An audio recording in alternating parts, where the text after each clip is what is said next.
Що ж, привіт усім! Ми продовжуємо своє перебування в одеській студії Ubisoft. І поруч зі мною незвичний гість, один із продюсерів свіжо анонсованої Ghost Recon Breakpoint, Меттью Маноловіц. Hello, Mеттью. Hello, thank you. So you told me that you're an expat of America living in Odessa. So how long have you been living here? Well, I've been living here for about a year now, actually. I've been an expat for 9 years. I spent a lot of time in Asia. My gaming career goes back 16 years, back from Electronic Arts, Vivendi Games before it was Activision Blizzard. And then from there, I've been doing a lot of operations and building my own stuff. Decided that I love being an expat. The world is big. I want to see some things. I love Ubi. Opportunity came up. I'm like, Odessa, why not? I want to go there. Let's do it. Also, it seems to me that Ubisoft has a tendency of making like really manly guys the producers of cool actions. For example, we have Dan Hay, a producer of Far Cry 4 and then some other action games. Now we have you. So in general, why do you like Ghost Recon series as a whole? Good question. There was just something that I was always interested in, like military background things. My grandfather was in the military right after World War II era, and so I had kind of like that culture about it. I had even considered it some time before I went into the games industry, becoming a soldier myself, way back in the day when I was a younger, more fit guy. But I've always gravitated towards those military action shooters, first-person shooters and things like that. So when Wildlands came out, I immediately gravitated towards it, and I loved the tactical part of it. I loved the world. Bolivia, to me, was amazing as a map. But ultimately, as it's going into Breakpoint, I was extremely surprised and honored. That's like, because when I first joined Ubi, of course, there's NDAs. I don't know exactly which project I'm going to be working on, but to me, that was a variable. The constant was, I love Ubisoft's direction on how they approach their products with their community. I'm like, I want to be a part of that. And when they told you that you're going to work on Breakpoint, I was like, sweet, you know? Because I love the art direction of it now. It feels more gritty, hardcore with like the special tactics. And to me, I've always loved the Splinter Cell series, the tactical approach. I like it to feel like it's a real world. If it goes too fantasy, like just nonsensical, like shooting a fireball or something like that, it has its time, it has its place. But sometimes sometimes I feel like I want to be a badass. I really want to be like the soldier that I might have been when I was a little bit younger. And I think that especially how Nomad looks now and the seriousness of the tone and just the getting hurt and limping and then having to bandage up and having that affect gameplay makes you feel like your boots on the ground. So, and speaking of the structure, so the narrative in Wildlands more like player-centered, but it was like mishmash of pieces with beginning, ending, and lots of different non-connected often stuff in between. So will Breakpoint be more story-driven in terms of traditional structure of a campaign? I can't go too much into the details on that one, but comparing to Wildlands, I would say that it's going to be more structured in that sense. That Wildlands for the product was great sandbox, but we want to bring players and focus them in on that tactical experience. Still being able to play with friends in co-op and then having PvP at launch. I'd say the tone and kind of like the messaging, I think that our last title updates for Wildlands is kind of showing the type of cadence that we want to maintain and continue. So again, the team has learned a lot from Wildlands as we've maintained that all the way up from Operation Oracle that set up Walker, our elite wolf, to then go into become the antagonist and have that personal connection to Nomad. So it's still going to be an open world game, but at the same time, it's going to be more direct. It's going to open up, and then Walker will be a presence. And again, no spoilers, but I think you guys are going to like it. So speaking about the location, again, Ubisoft is famous for its virtual tourism, as we call it. Yeah. Real-life locations, extreme amount of details, all like that. Tom Clancy's always set in real-life locations. And then bam, Tom Clancy's game in a sort of made-up setting. How come? I think it gave us more of the creative freedom that we wanted to explore. Bolivia was a very interesting place and a lot of people really enjoyed it. Me personally, before I had even joined Ubi, I loved the setting and the world is very large. But at the same time, it does become challenging from a publishing perspective when you start bringing in real-world places. And with this one, we didn't want to go that same route because it would have been like maybe Wildlands 1.5, and we really wanted to do like a true sequel. And with the introduction of scale tech that we have been hinting at, and it's been in other games, and now scale, it's now come around full circle.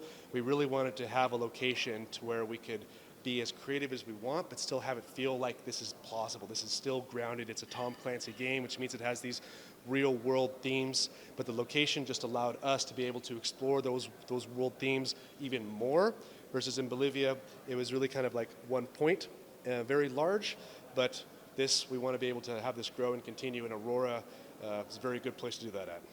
Well, speaking the shifting focus, again, survival. From a first glance, for me, it seemed like it's a good combination of what we have in the recent Zelda, plus Snake Eater, MGS3. So, am I right to assume that you had these as your sort of inspirations for the whole trauma system, for the whole endurance bar, and something like that? So for them creative, we always pull from the best, Metal Gear Solid, Zelda, and it's also seeing what the community wants as well. But also, when we're looking at our survival system, it was really like with consulting with Special Forces operations, like we have a Green Berets that we talk to, and we get some feedback, and that's what really impacted, like, okay, so we have this survival mechanism, and you get dehydrated. How does that affect you? How does it feel to be a soldier on the ground? So we took the inspiration from other games that kind of did it first, and realized that people are okay with that, people like it, and as long as it has a good gameplay loop and it feels like it fits into the world and the universe, then it's an awesome addition. So I feel like with this one, players are going to be surprised at just how well it meshes together, and how you really do feel like you're a nomad, you're a badass, you're a soldier. When you're hurt, you feel it. It's not just a gauge. It's your character animates differently. You feel his hurt. You want to get him out of danger. So yeah, we definitely take inspiration from other products, because we all play games as well. We're all gamers too, and we're like, that's awesome. Let's do it better. So speaking about environmental interactions, so I have noticed in the first ever public demo that there was an episode where Nomad was sliding from the slope, and the stamina bar was depleting. And after it depleted, he lost control and rolled, and possibly he got a trauma, like broke his leg. So just will there be any other interactions where just no enemies, just me and the wildland and my stamina bar? Will you be able just to traumatize yourself in multiple ways? Absolutely. Absolutely. That was also one of our creative points when we were looking at developing Aurora. We want the player to be in the wild. And the thing about Bolivia was, players tend to stick to the roads, as I did, or I would just jump in a helicopter and go for it. Here, you're surviving. And we really want that emphasis on survival. So, the island itself is an enemy. And if you're not careful, if you try to take a slope too fast, or you take it too fast at an angle, Nomad's going down, because he's a real character. I mean, we want to be believable, and no Superman just running up the wall like vertically. You got to be careful, because you can get hurt, and then there's wolves hunting you.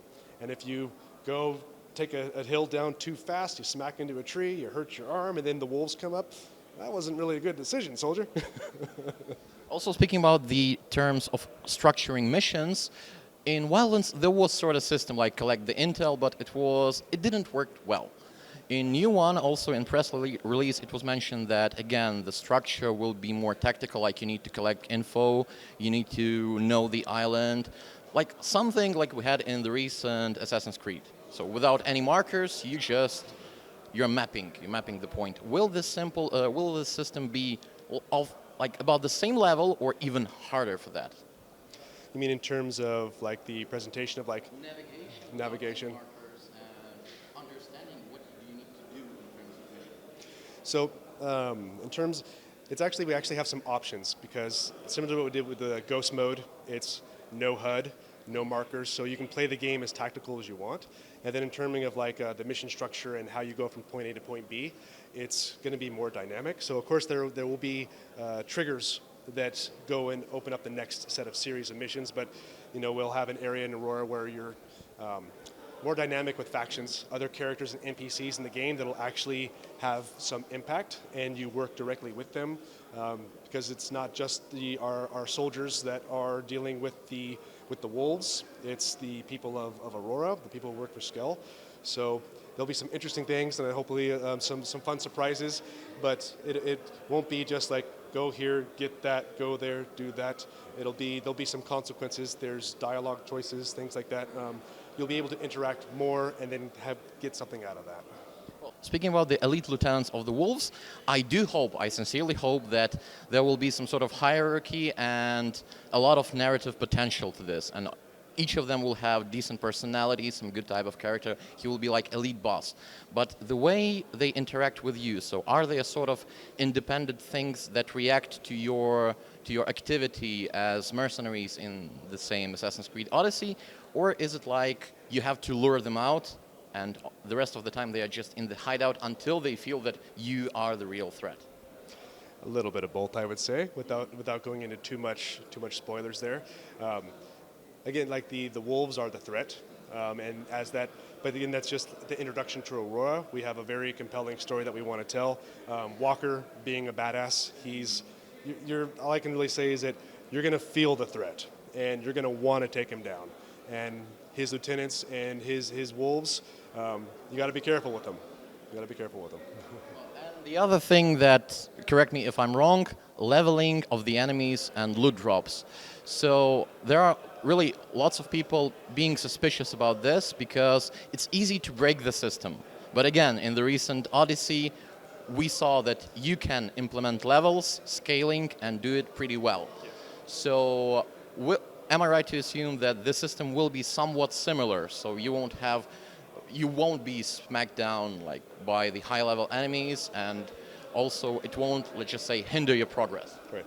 Well, there will definitely be areas where you don't want to go there right now because you are, when you first arrive in Aurora, you're behind enemy lines, you're outgunned, you're outmanned, and there's going to be some provinces you definitely don't want to go to right now.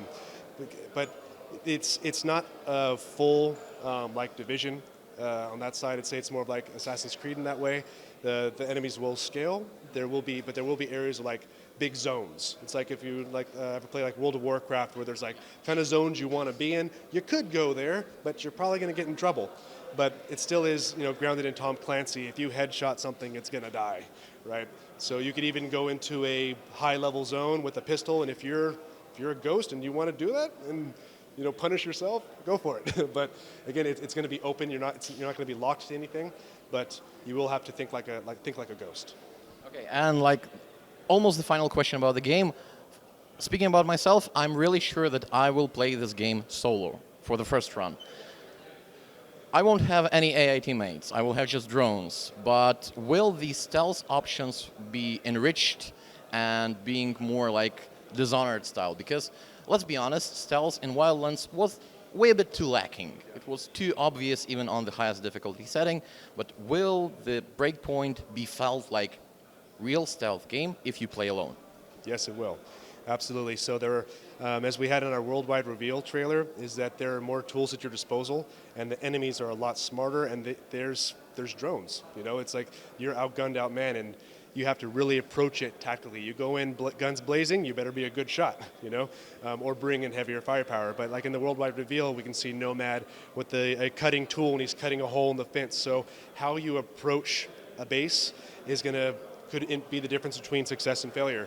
So, playing a stealth approach is probably going to be in your favor. But again, you can play any style that you like, but to apply to the stealth fans, that's definitely going to be there, and it's gone even more because, as you can see, like in our worldwide trailer, that the melee system is brutal and visceral, and you feel every hit because this is tough, this is survival, and you want to. It's also that visualization reward for the player that they snuck up on the guy and they got him and they're viscerally stabbing him. It's like, ooh, it feels brutal, but I feel so satisfied that I didn't get alerted.